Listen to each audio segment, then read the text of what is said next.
আসসালামু আলাইকুম। আশা করি ভালো আছেন সবাই। আজকে আলোচনা করুন ভুট্টা গাছের বা মাখই গাছের পাতা ছিঁড়া সম্বন্ধে। অনেকেরই গরু নাই, তারপরে ভুট্টা গাছ চাষ করছেন বা ভুট্টা চাষ করার পরে দেখা গেছে যে সবাই যদি পাতা ছিঁড়ে আপনিও ছিঁড়তেছেন, বা আপনার যদি গরু নাই দেখতেছেন যে মানুষের ছিঁড়বার দিতেছেন।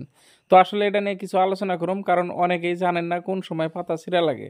হয়তো দেখেন যে চাষ করেন, আর একটা বস্তু কি সবসময় মনে রাখবেন, আমরা যে চাষাবাদ করি কেউ কিন্তু শিক্ষাভাবে কোনোভাবে শিক্ষা না, দেহাদেহি করি। কারণ আমি বলে না, সব কৃষকই করে কি অন্যজনে কীভাবে করতেছে ওটা দেহাদেহি করতেছে, কিন্তু দেহাদেহি করবার যায় অনেক সময় ভুলও করতেছে। কিন্তু আসলে এই জন্যই ভুল হয়, কারণ আমাদের কোনো শিক্ষা নাই। অন্য অন্য রাষ্ট্রে কৃষির উপরে আলাদাভাবে শিক্ষা দেওয়া হয়। তো তারপরে আরও কিছু আছে ভুট্টা চাষ সম্বন্ধে যদি আলোচনা করি, বহুত কটা ভিডিও দেওয়া যাব।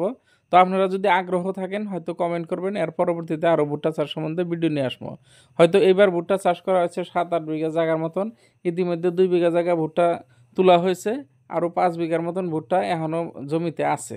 হয়তো এটা অল্প পরে করছিলাম, কিন্তু আজকে যে পাতা ছিঁড়তেছি, মানে পাতা ছিঁড়তেছি গরুর জন্য। তো তারপরেও কিন্তু ভুট্টাটা খেয়াল করে দেখেন মোটামুটি 90% বাড়তি হয়েছে আর কি। হয়তো আর 10% বাকি আছে। এই সময় আমি পাতাগুলো ছিঁড়ে নিতেছি, কিন্তু অনেকেই দেখা যায় কি গাছ মানে কাঁচাই আছে, ভুট্টা বাড়তিও নাই, ওই সময় পাতা ছিঁড়ে। এমনও মানুষ আছে যারা ভুট্টা চাষ করছেন, যাদের গরু নাই আর কি, অন্য মানুষেরও ছিঁড়বার দিতেছেন। তো আপনি চিন্তা করতেছেন আপনার লাভ হইতেছে না লস হইতেছে। এই যে ভুট্টা ছিঁড়তে দেখা যায় অনেক সময়, যদি নিজের ভুট্টা নিজে ছিঁড়ার পরেও কত সময় দেখা যায় যে এই ভুট্টা গাছের পাতা বাই করতে কত সময় ভুট্টা ছিঁড়া জায়গা বা গাছ ভেঙ্গা জায়গা, এরকম হয় অনেক সময়। কিন্তু যদি আপনার জমির নিজের ভুট্টা মানুষে দেন ছিঁড়বার নিগে, যদি পারাবারি করে ছিঁড়ে, দেখা যাবো যে অনেক সময় ভুট্টা গাছ বহুত করে ভেঙে হেলাইবো, ভুট্টা ছিঁড়ে হেলাইবো। তো এটা কিন্তু সতর্ক থাকবেন। তারপরে আছে অনেকেই করেন কি আগা যেটা থাকে আগা কাইটে নিবার দেন মানুষে। আপনার গরুই নাই, আগা কেটে নিবার দিলেন। কিন্তু আপনি চিন্তাই করলেন না যে সবাই কাটতাছে, তাহলে ওই হিসাবে কাটতাছেন। কিন্তু আসলে সবাই কাটে, সেই হিসাবে কাটাটা ঠিক নেওয়া ঠিক। তো আমি মনে করি যদি আপনার গরু নাই, তাহলে আপনার ভুট্টা গাছের আগা কাটার দরকারই নাই। এই জন্যই দরকার নাই। হয়তো কইতে পারবেন যে ভুট্টা গাছের আগা যদি কাইটা না দেয় ভুট্টা পরিপূর্ণ হয় না, ওটা কিন্তু ভুল ধারণা। কারণ আমি নিজে যে কয়বার পরীক্ষা করে দেখছি, কিন্তু আমি আগা কাটার আমার উদ্দেশ্য হলো, যেহেতু আমার গরু আছে, গরুর একটা ভালো খাদ্য। কারণ এটা পাতা যখন মরে যায় তখন কিন্তু গড়িয়ে খায় না। ওই জন্য অল্প পাত্তি মানে অল্প কাঁচা কাঁচা থাকতে আমি ছিঁড়ে নিয়ে গরুরে দিই। তো যদি আমার ভুট্টা অল্প যদি কম হয় 5%, তারপরেও কিন্তু আমার গরুর খাদ্যটা পরিপূর্ণভাবে হইতেছে, তাতে আমার লস নাই। কিন্তু আপনি চিন্তা করবেন যে সবাই ছিঁড়তেছে, তাহলে আমিও ছিঁড়ি। কিন্তু ওই কথাটা মনে রাখবেন, যদিও ছিঁড়েন, যখন দেখবেন পাতা মরা মরা ভাব ধরছে তখন। কিন্তু দেখা যায় বহুত সময় যে আসলে গাছ বাত্তি হয় নাই, ভুট্টা বাত্তি হয় নাই, তারপরেও পাতা ছিঁড়তেছে, বা নিজের গরু নাই, মানুষের ফ্রি দিয়ে দিতেছে যে পাতা ছিঁড়ে নাও।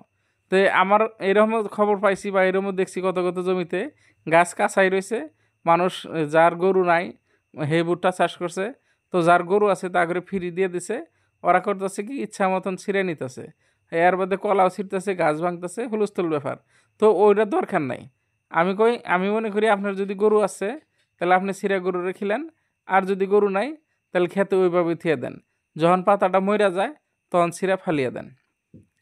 তো এই যে আমি যে নিয়ে গেতেছি ভুট্টা গাছের পাতা কিনে, এটা কিন্তু গরুয়ে খুব ভালোভাবে খায়, মানে খুব স্বাদ করে খায় যেটা কই আমরা। তো এই যে 1 বোঝা নিছি, এইরকম 2 বোঝা হইলে আমার যে কটা গরু এক টাইম খাওয়া হয়ে যায়। তো প্রতিদিন যদি 4 বোঝা করে আমি পাতা ছিঁড়ি, তাহলে কিন্তু আমার গরুর আর অন্য কোনো ঘাস দেওয়া লাগতেছে না। তাহলে আমার কিন্তু একটা লাভ হইতেছে, গরুর ঘাসটা ফ্রির থেকে হইতেছে। কিন্তু তারপরেও ক্ষেতটাও চকচকা হইতেছে। তো ওই জন্য নিজের গরু থাকলে, নিজে ভুট্টা চাষ করলে, তাহলে এগুলা পাতা ছিঁড়া আগা কাটা খুবই দরকার। কারণ 2 পক্ষেই দরকার। এক পক্ষে হলো গরুর জন্য একটা ঘাস হইতেছে, আর ক্ষেতটাও ছাবা বা চকচকা হইতেছে। তো তারপরেও ভুট্টা চাষ সম্বন্ধে আলোচনা করবা গেলে বহুত আলোচনা আছে। ভুট্টা চাষের যে বীজ সংরক্ষণ বা বীজ সিলেকশন, ওটা কিন্তু অনেক সময় ভুল হয়। এইবার কিন্তু আমরা বড় একটা ভুল করছি, ওটা নিয়ে একটা বড় ভিডিও নিয়ে হম পরবর্তীতে। কারণ ভুট্টা কয়েকটা জাত এবার লাগাইছি, কিন্তু দেখা গেল যে মানে কয়েকটা জাতের মধ্যে পার্থক্য অনেক অনেক অনেক হয়ে গেছে। কম দামি বেশি দামের মধ্যে যেটা দেখলাম বহুত ডিফারেন্স হয়ে গেছে। হয়তো ওটা ভিডিওর আকারে একটা ভিডিও নিয়ে আহম, কারণ গাছ দেখাবো আপনাদেরকে যে কোন ভুট্টাটা কীরকম হইলো, ওটা আমরা নাম রাখছি আলাদা করে। তো ওই হিসাবে পরবর্তীতে এই ভুল আর করা হবো না। যদি কিছু টাকা বেশি যায়, ভালো মানের বীজ বা ভালো উন্নত মানের বীজ যেটা, ওটাই চাষ করা হবো। তো আপনারা কি জাতের ভুট্টা চাষ করছেন, কীরকম পরিমাণ পাইছেন অল্প জানাবেন কমেন্ট করে, বলে আশা করলাম।